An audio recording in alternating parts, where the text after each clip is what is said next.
बिस्मिल्लाहिर्रहमानिर्रहीम। अस्सलामु अलैकुम वरहमतुल्लाहि वबरकातुहू। आबिद राजा चैनल की तरफ से आज मैं अपने दोस्तों को बताऊंगा कि जन्नत के कितने दरवाजे हैं और इनके नाम कैसे रखे गए हैं और इन दरवाज़ों से कौन कौन से उम्मती और उन्होंने क्या आमाल किए होंगे तो इन दरवाज़ों से गुजरेंगे।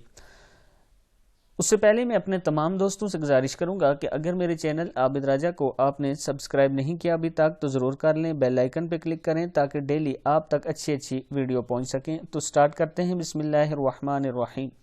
जन्नत के 8 दरवाजे हैं। नंबर 1 बाबुस्सलात यानी नमाज पढ़ने वालों का दरवाज़ा। जो लोग नमाज पढ़ते हैं वो इस दरवाजे से गुजारे जाएंगे। बाबुर्रियान और वो लोग जो रोज़ा रखते हैं वो इस दरवाजे से गुजारे जाएंगे।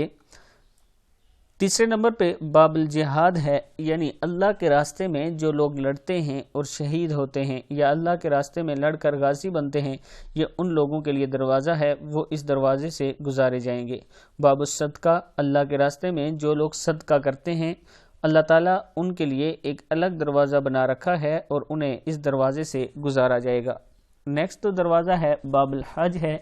हज करने वालों के लिए ये दरवाज़ा है। बाबुल ईमान ईमान जो अल्लाह पर कामिल ईमान रखते हैं उन लोगों के लिए ये दरवाज़ा है। बाबुल ज़िक्र जो लोग ज़िक्र करते हैं अल्लाह ताला का कसरत के साथ, अल्लाह ताला को हर टाइम याद करते हैं, उनके लिए ये दरवाज़ा है।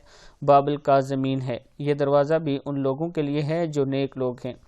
अल्लाह ताला से मेरी दुआ है कि रोज़ क़यामत मुझे और आपको जन्नत के हर दरवाजे से पुकारा जाए। अल्लाह ताला हमें इतनी सलाहियत दें और इतनी तौफीक दें कि हम ये सारी नेकियां कर सकें और 8 के 8 दरवाजे हमें पुकार रहे हों कि हम में से गुजरो। दोस्तों, मैं आप दोस्तों से गुजारिश करता हूं कि अपना ज़्यादा से ज़्यादा वक्त अल्लाह ताला के ज़िक्र में, नमाज में, तस्बीहात में, कुरान पाक की तिलावत में गुजारा करें और इस्तग़फ़ार में गुजारा करें। इसी में हमारा दुनिया और आखिरत दोनों का फ़ायदा है। इस वीडियो को आप दोस्तों ने आगे ज़रूर शेयर करना है। अस्सलामु अलैकुम वरहमतुल्लाहि वबरकातुहू।